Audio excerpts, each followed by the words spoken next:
Hey everyone, Kyle here. If you haven't heard about Anchor by Spotify, it's the easiest way to make a podcast with everything you need all in one place. Let me explain a little bit. Anchor has tools that allow you to record and edit your podcast right from your phone or computer. When hosting on Anchor, you can distribute your podcast on listening platforms like Spotify, Apple Podcast, and so much more. It's everything you need to make a podcast all in one place. And best of all, Anchor is totally free. So download the Anchor app or go to anchor.fm to get started. That's ANCHOR.fm. They'll have everything you need all in one place. I can speak from my experience. It's been awesome so far and super easy. So go check it out, guys, and we'll see you later. All right.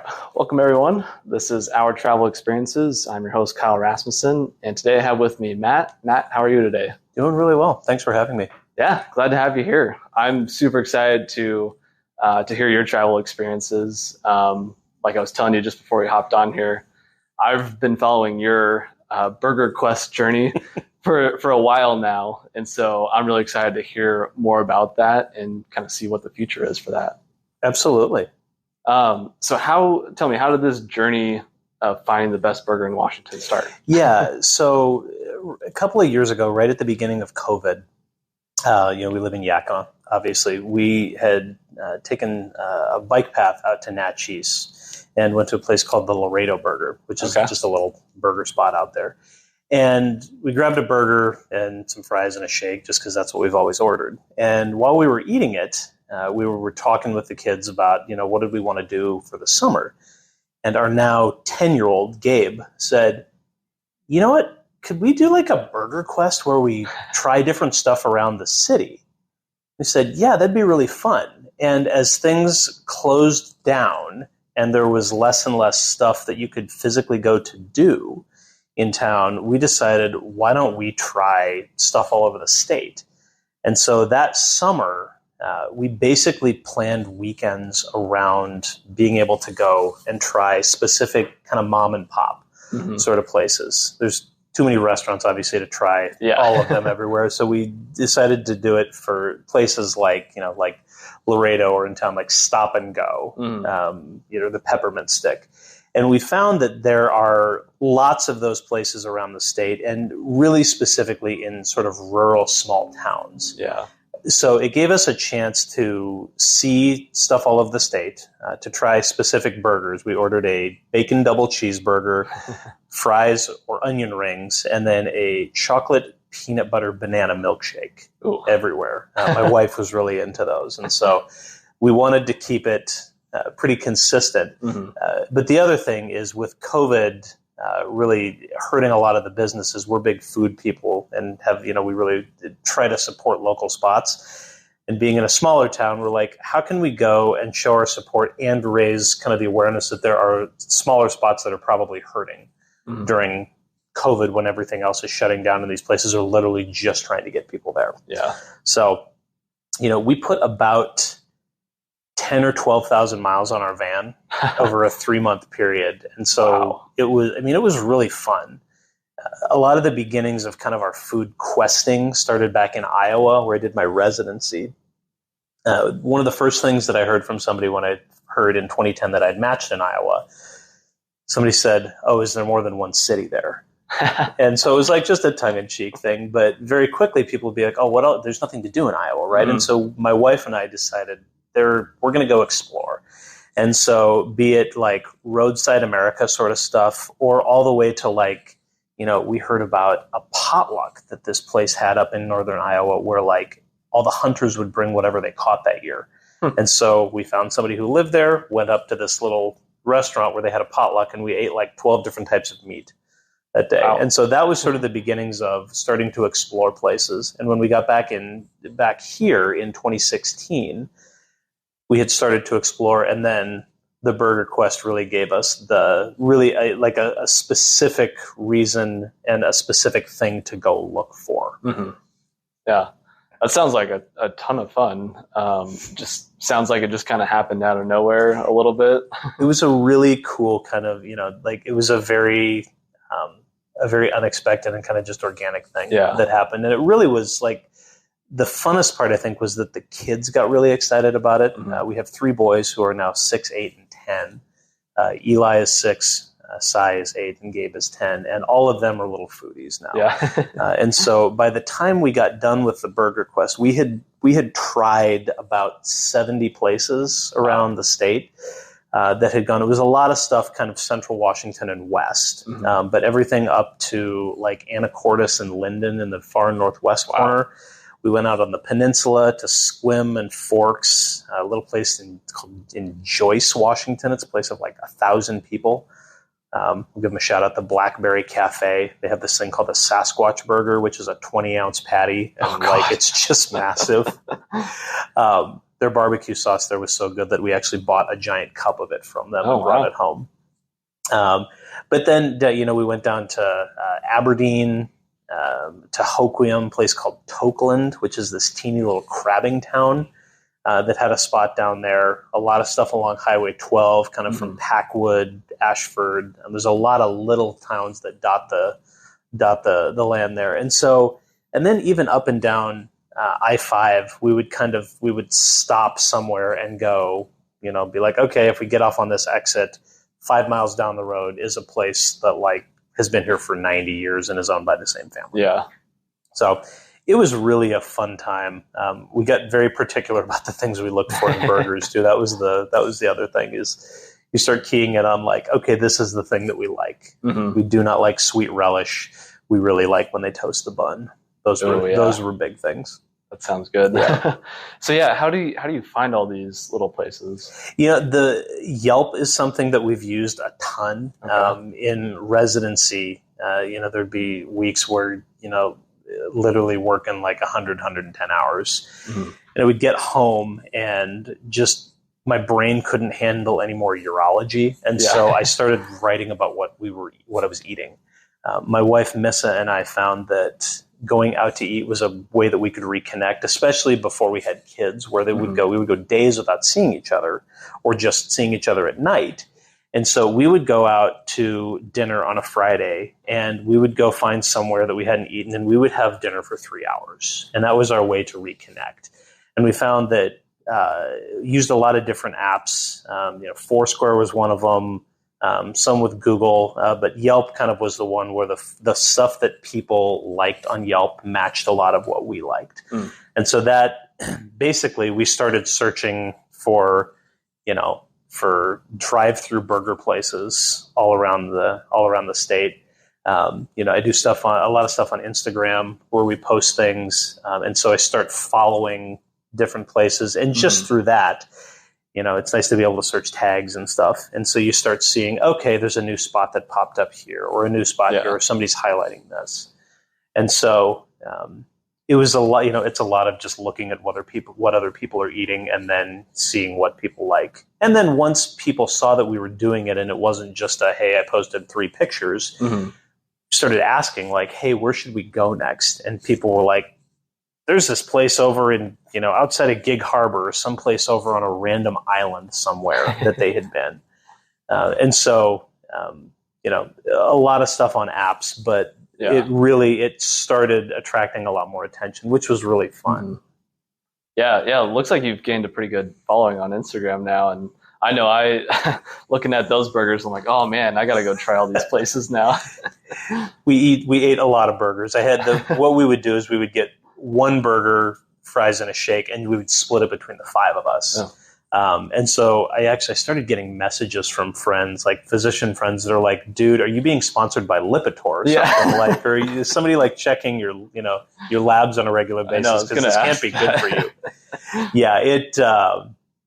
We definitely were trying to be conscientious of that. And we, during the early COVID times, being in central Washington, we had a lot of opportunity to go hiking. So that was another thing we would do, is we'd go down on the Columbia River. We would find a random hiking trail. We would go hike outside of White Salmon or something, and then we would go to a burger place on the way back.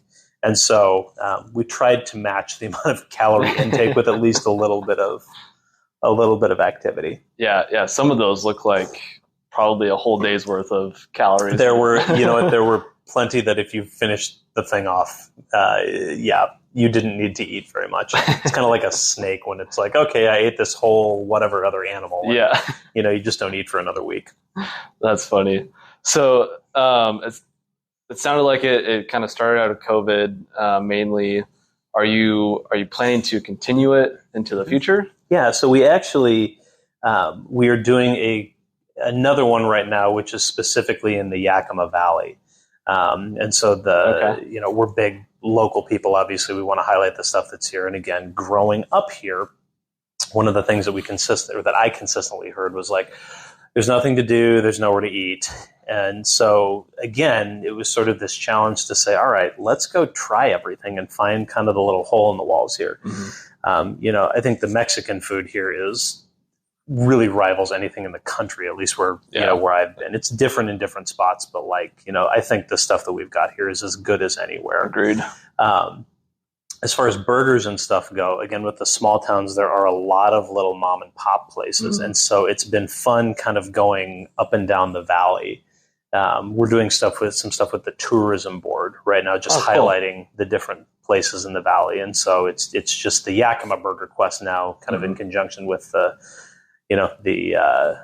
Washington Burger Quest. But I was driving home from the Tri-Cities the other day, and there was a random cafe in Grandview called the 10-4 Cafe that I had seen come up a couple of times. I was like, well, it's lunchtime. I guess I'm going to go get a burger. So I ate half of it and brought it home, and the kids and Missa tried it as well. And it's just fun to be able to go places where it's like literally the grandkids are still working there when Grandma and Grandpa started this place in the 40s. And it's been kind of a local establishment. Mm-hmm.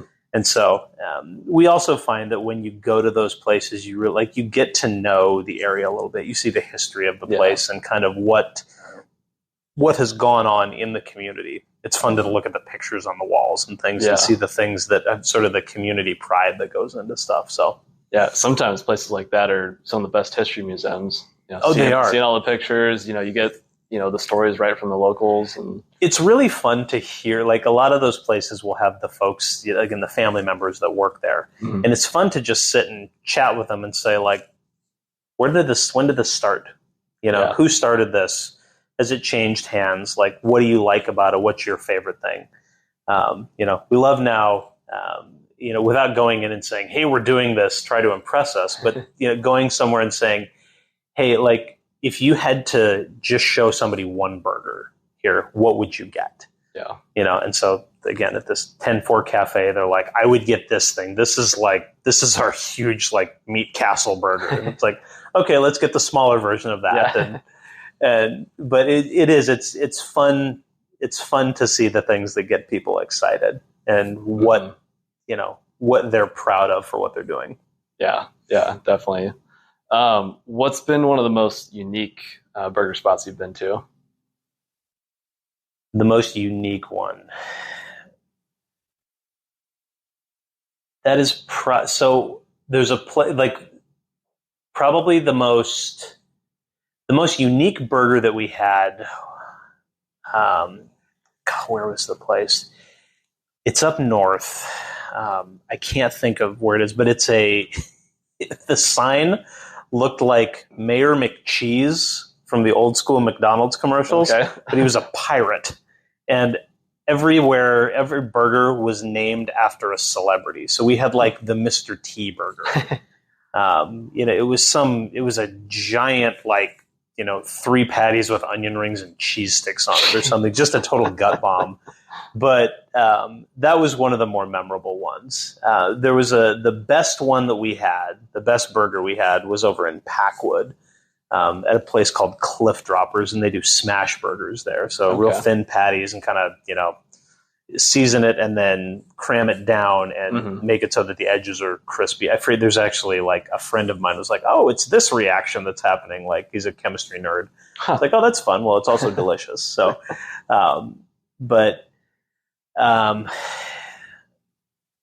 other spots, there were a lot of again, along Highway 12, outside of Packwood, there's a place called Huff and Puff, which is this really super colorful sort of place. It's sort of got this, Puff the Magic Dragon thing going on.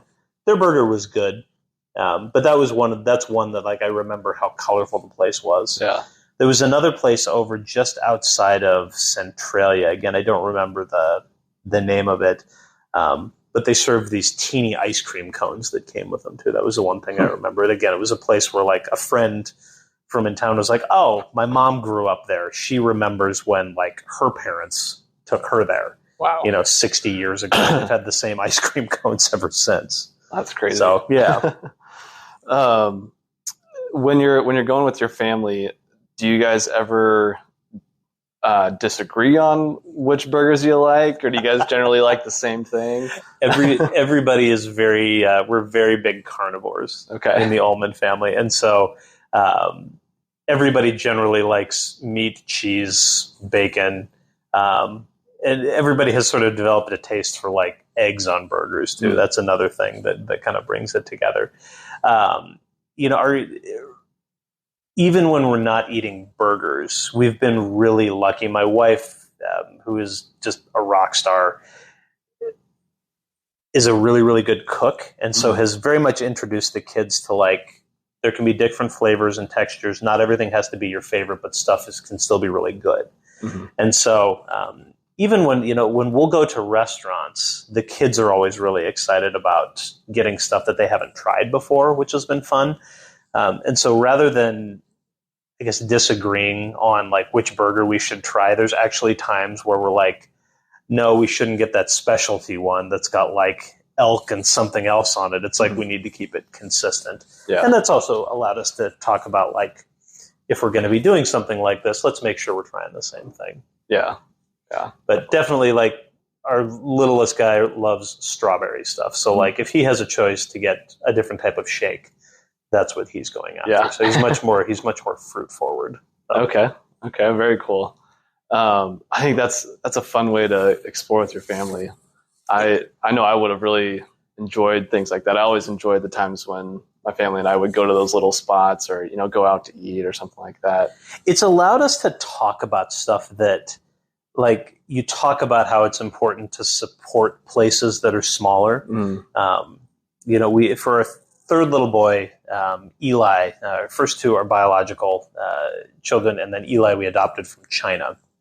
And so when we were in China, we ate lots of different foods, but at times we also went to McDonald's. And so it was interesting being able to talk to them about how you shouldn't go to fast food restaurants all the time when you're abroad. You need to try stuff, but there's a consistent product.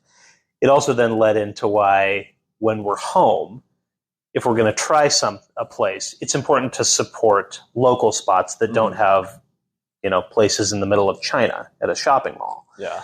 And so it's been, our kids now have learned that small businesses and places like that are really important to support, even if it costs a little bit more, to be able to say, okay, the fact that we know some of these people or may know some of these people, or they definitely live here, and it's supporting a small community. And especially during the COVID lockdowns, it was really fun to be able to be like, all right, we're going to drive to you. Literally, there were Sundays where we would be like, we're going to drive to Ephrata for a burger. And we would do that. And we would look around and be like, oh, look, here's a fun coffee place. And then you chat with the people and stuff. And so it was a neat experience to be able to show them, not just talk about why it's important to support people in your community, but actually be able to show them, here's how you do that. Yeah. And now they start asking about it, They get a little bit pretentious at times and be like, oh, somebody said they like Taco Bell. And it's like, let's remember why it's important that those places exist and why it's good that you've tried them and that other things exist. Not that it's better, but that there's other alternatives, and you can introduce people to those things and say, hey, that's awesome. Let's try this place over here that's out of a truck instead, where grandma is making the stuff in the back. So yeah, that's really cool. And not to hate on those fast food chains, but I'm going to guess probably most of those burgers you've had were better than McDonald's burgers. We definitely have a preference for stuff where the meat was ground or made by the folks that were there. But again, there's always, it was there's a place and time for a Shamrock Shake or something, Yeah. Or if the McRib comes back. That's I've got a soft spot for the McRib. There you go. That's funny. Do you ever plan to switch to a different food or a drink at some point? We've talked about it. We've started we started doing like a sandwich quest. We had people asking, if we would try different sandwiches. It's more sort of side stuff because it's hard, like, unless you've got something that a bunch of people can split and isn't huge, it's hard to travel places. People were like, oh, would you go to pizza or tacos or something? Yeah. And it's like, pizza's too big because we can only try one, maybe two, and then we've got a meal for a couple of days. Yeah. And then with like taco, even just trying all the taco places in Yakima, that's one of the things we're trying to do, but there's probably 100. Yeah. And so again, chicken burgers or, chicken sandwiches were something that has kind of has started. It's become, there's more places that are offering them. Mm-hmm. So we'll see what the future holds.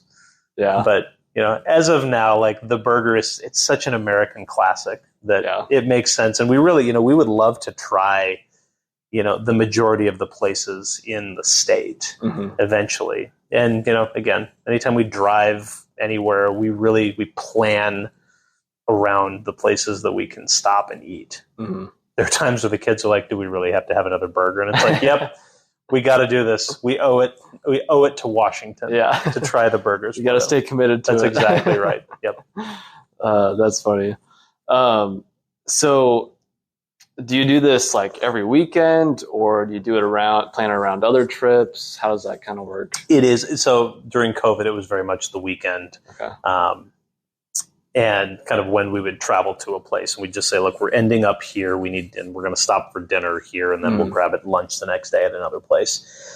For the stuff we're doing in the city and kind of in the valley right now, a lot on weekends. And then I have Mondays are an off day. So a lot of Mondays will be like, look, we're going to drive to Granger and there's a place down there or something. But a lot of it has ended up being kind of on the weekends, but with intents to go to other places too, and kind of on the way. Yeah. Okay. But there definitely were times where we traveled, like we went to a place because there was a burger place that we wanted to try, and so we would spend a night there. I'm sure maybe some of those people are like, you came all the way out here just for this?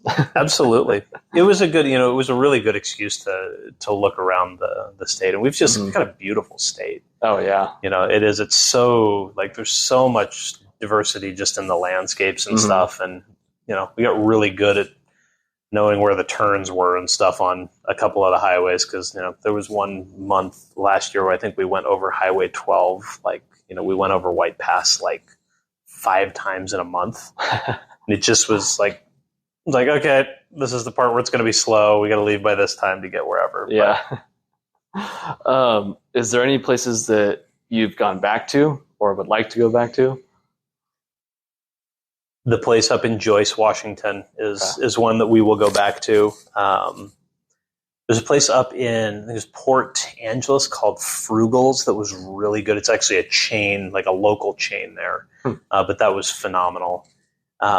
We've been to the place in Packwood a couple of times because it was really, really good.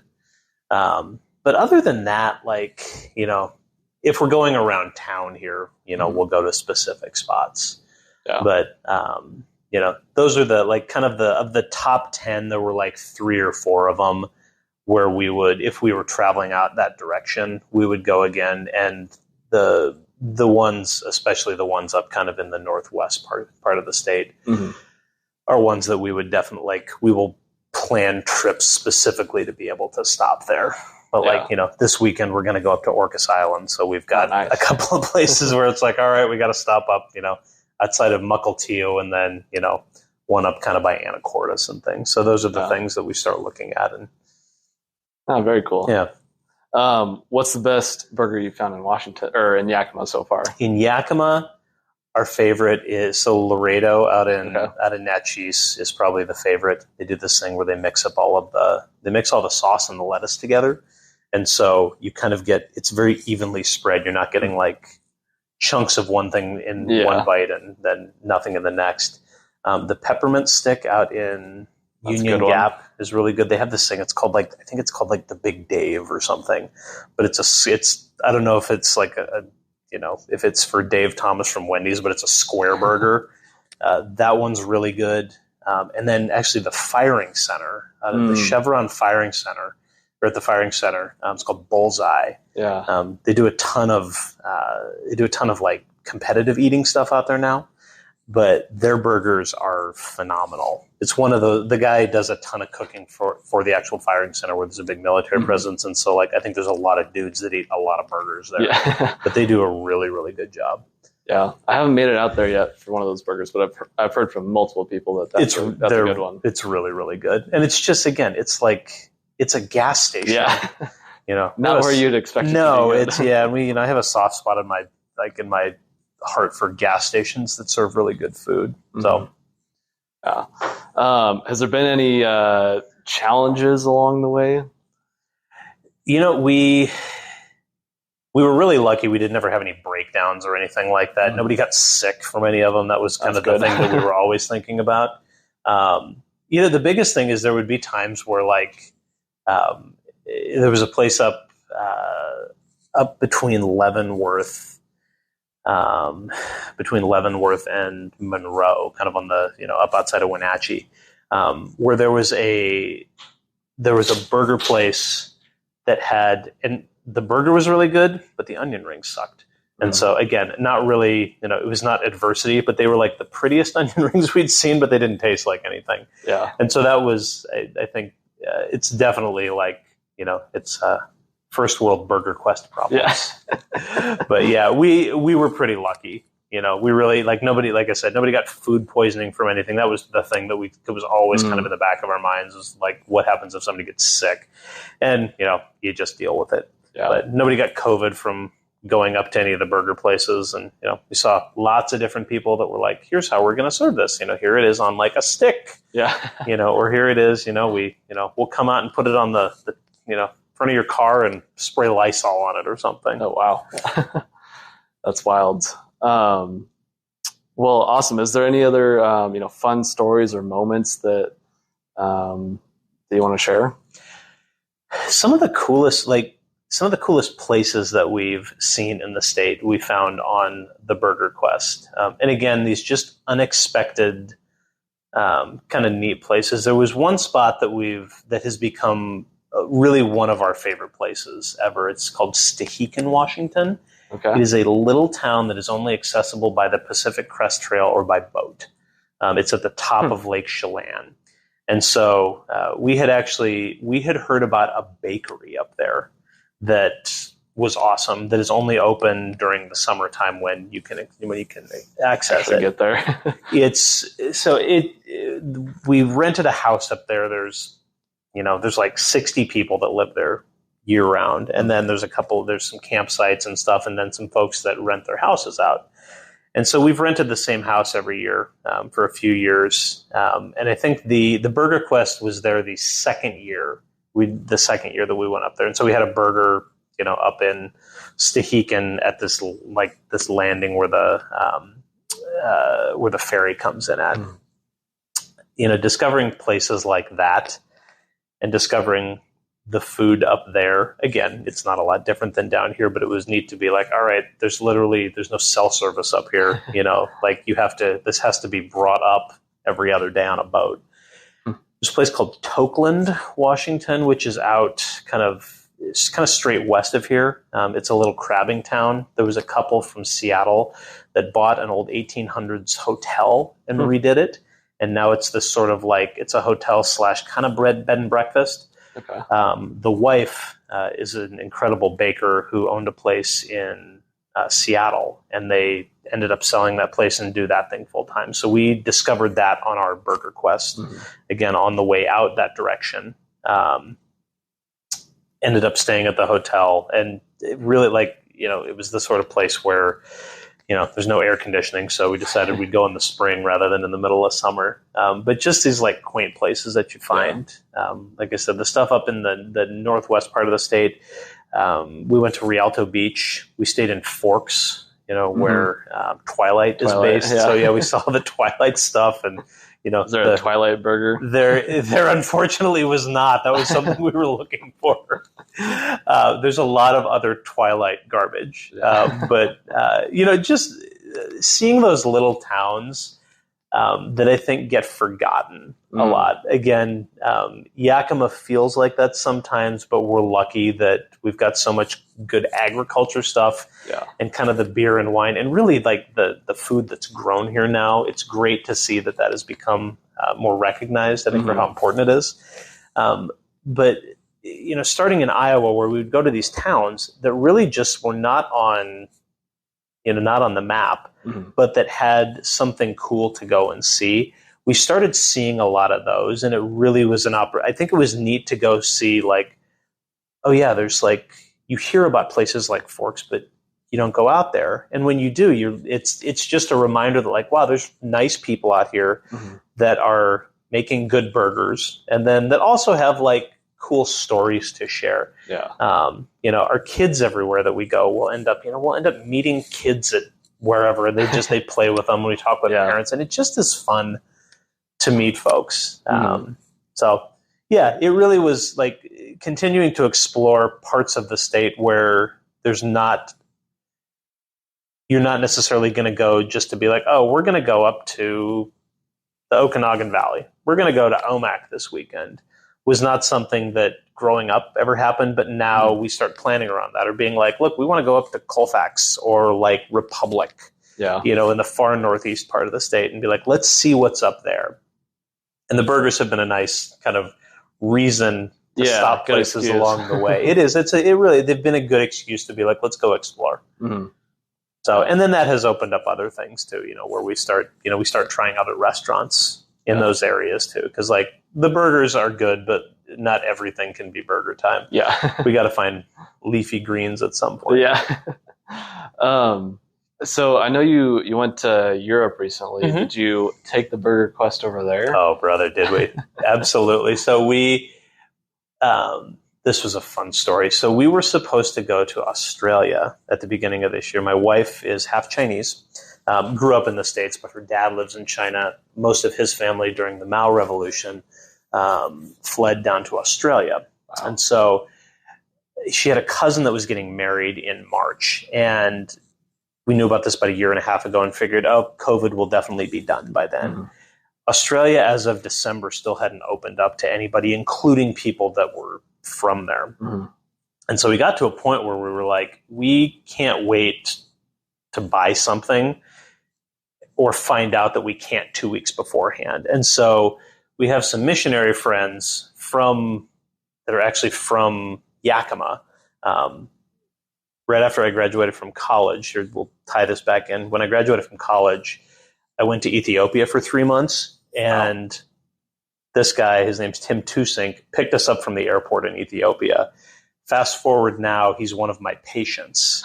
And so they are now in France, he and his wife, and are going to be moving back to Yakima later this year. And so in November, December, we called them and said, we come visit you guys.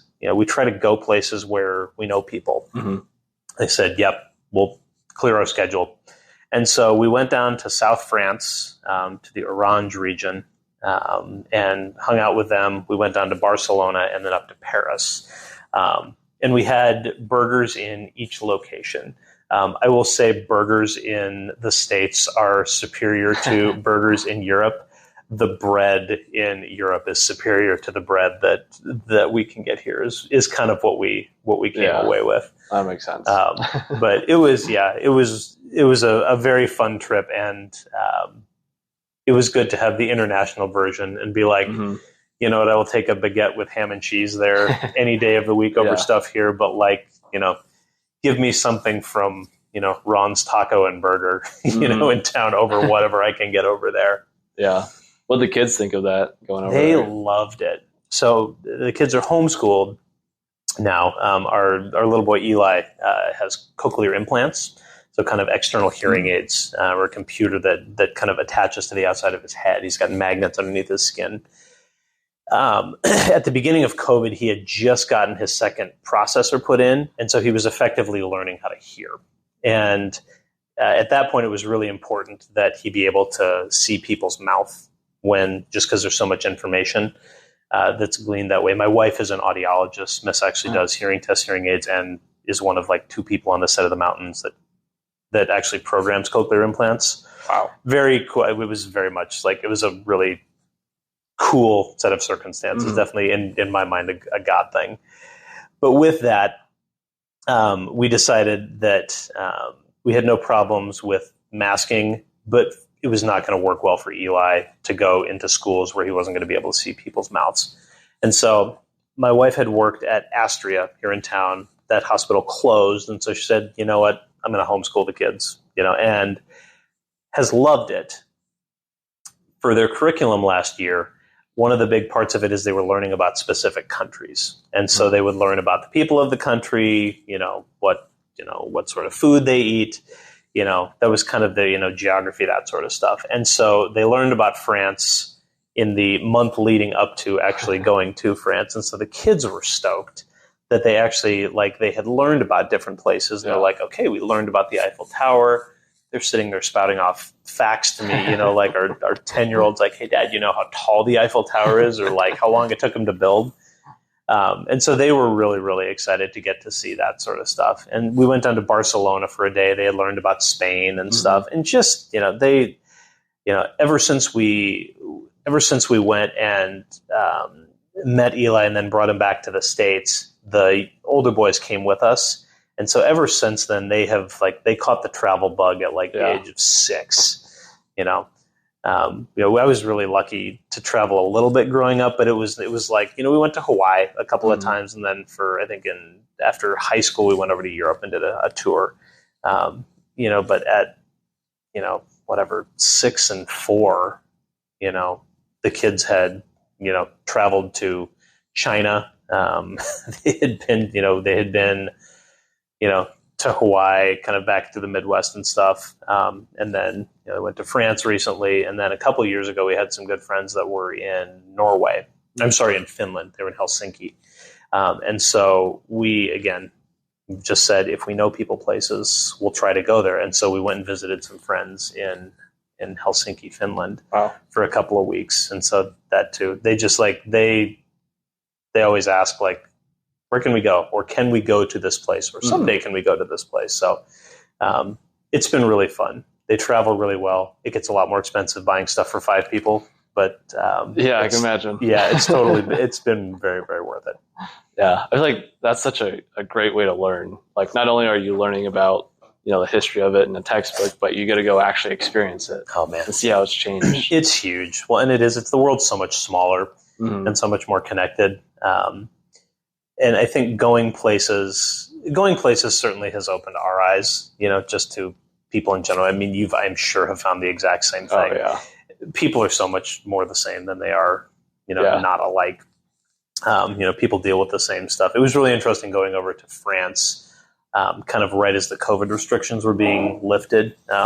We get this sense, I think, here that we have a different outlook on code. That's kind of what I had gleaned from things. It's we're the only ones not behaving. And we got over there and it's wow, everybody over here is having the exact same thoughts of they're just tired of this, but people are still scared and a little timid. But as it has gotten a little bit easier and as people have been either vaccinated or just become more comfortable with okay, I can go outside now and everything isn't radioactive. It was really nice to go into a cheese shop and talk with a dude and be like, sell me cheese, what should I eat? And then with the kids, what we have found, and for us as well, when you go somewhere, when you try the food, you figure out the people as well. You learn about them. When I went to Ethiopia, that was the thing that I learned is you sit down and you have a meal with somebody and you learn about them, you learn about their culture, you learn about the things, the things that they eat, the things that go into it, the stories that are behind it, who taught them how to do this, where they came from. And pretty soon you have this idea of this thing on your plate that you're eating with them. You all of a sudden know about how their grandma who lived out in the middle of nowhere would gather things. And that's how they learned how to do this. Yeah. And so it's been fun having the kids see some of that too. And just to learn about different foods and that not everything looks the same, but that there's really good stuff everywhere. Yeah. Everybody has their version of like fried dough and whatever their staple grain is. And it's fun to be able to say, yeah, we know what that is. We've tried that. Mm. Or they try it and go, okay, that's not my favorite, but I can see why people would like it. And Yeah. It's fun to experience all the different types of foods around the world. And, like you said, you get to learn the culture. I mean, food is such a big part of a place's culture. We do it a lot every day, everywhere does. Yeah. That's really fun. So where's the next stop on the quest? On the burger quest, like I said, we're going to be going up to Orcas Island this weekend, and so we'll be. It's July 4th weekend for those listening. We're going to be going up that direction, so there's a couple of places that we're going to be stopping on the way up there, and then we have a trip with some friends, hopefully to Greece next summer. Wow. Is one of the places, and so our middle boy is named Cyrus, so he's really excited to go to Cyprus, and everybody is starting to plot out the things that they want to eat specifically in Greece and some of the surrounding areas. So, but for the summer, we're going to go up to Stehekin again, and then just a lot of little day trips and things. Mm-hmm.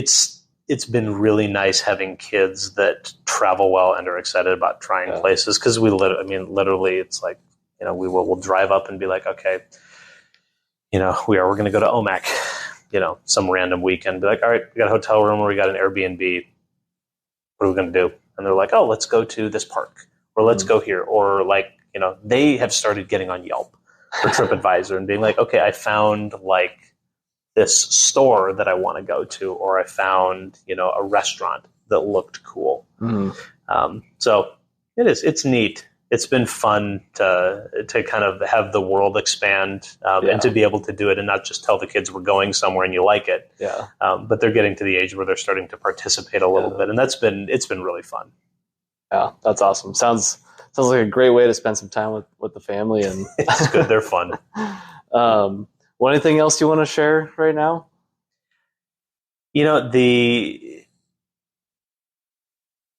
Nothing in particular other than, I'm really glad that the world is opening back up.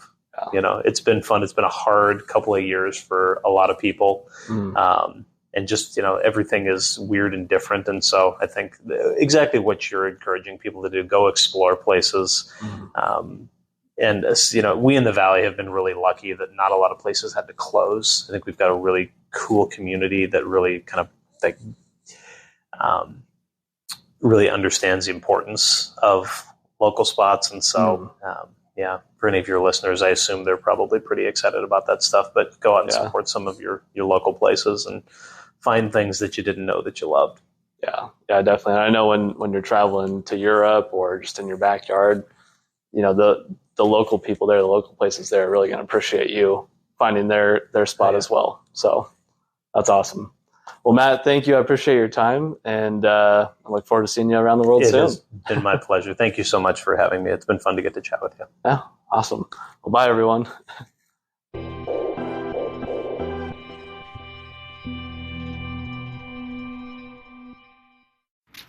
Hey, everybody. Kyle here. If you enjoyed today's show and want more, you can always check out every episode on Spotify and Anchor, and now you can also listen on YouTube. Links are in the description below. If you want to see my travel pictures as well as travel pictures from guests on the show, you can check them out on Instagram. The page is called Our Travel Experiences Podcast. And if you want to share your own pictures on the Instagram page and or be a guest on the podcast, you can message me via that Instagram page or email me at ourtravelexperiences@outlook.com. I would love to see your pictures and hear about your travel experiences. And if that isn't enough for you, make sure to check out my new show, From Around the World Fridays. Every Friday, I'm taking 5 to 10 minutes to discuss one specific travel topic, whether that be questions I get from listeners, sharing some souvenirs that I've bought over the years, or discussing one particular city or country that I've been to, and so much more. You'll be able to listen to that via Spotify and Anchor as well, and be able to see the video version, which I'm really excited about, on YouTube. So check it out. I promise you won't be disappointed. And thanks again for listening, and I will see you around the world soon.